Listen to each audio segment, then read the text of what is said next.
ഇത് വയനാട് ചുരത്തിലെ രാത്രി കാഴ്ചയാണേ. ഇത് വ്യൂ പോയിൻറ്റിൻ്റെ ആ ഭാഗത്ത് നിന്ന് കഴിഞ്ഞാൽ നമുക്ക് കാണാം. ഇപ്പം വയനാട് ചുരത്തിൽ പണി നടക്കാൻ പോവാം. ചുരം വീതി കൂട്ടുന്നുണ്ട്.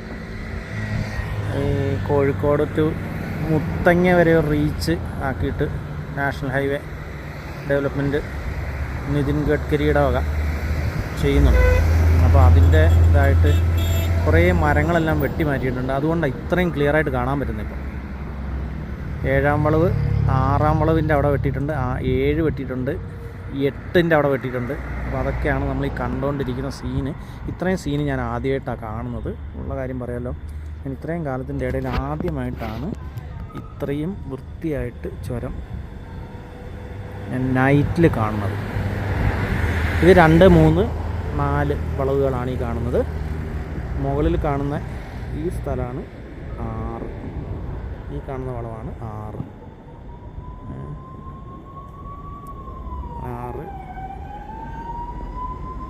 ഇത് നൈറ്റ് വിഷൻ ഇങ്ങനെ കിട്ടുകയുള്ളൂ. അത് കാരണം നൈറ്റ് വിഷൻ പകൽ നമുക്കിപ്പം തെളിഞ്ഞ് കാണാം. ഇപ്പോഴെൻ്റെ വീടിൻ്റെ മുകളിൽ ഇരുന്ന് കഴിഞ്ഞാൽ ലൈറ്റ്സ് കാണാൻ പറ്റുന്നത് ഇവിടുന്ന് ഇങ്ങനെ പോകുന്ന കാണാം. താഴത്ത് 9-ൽ നിന്ന് 8-ലേക്ക് പോകുന്ന വഴിയായത് കണ്ടില്ലേ.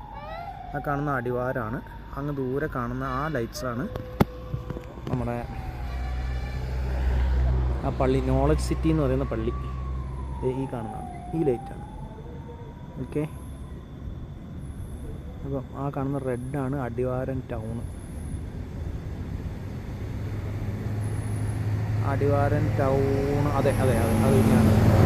ആ റെഡ് ലൈറ്റാണ് അടിവാരം ടൗണ്. അപ്പോൾ അങ്ങനെയാണ് നൈറ്റ്.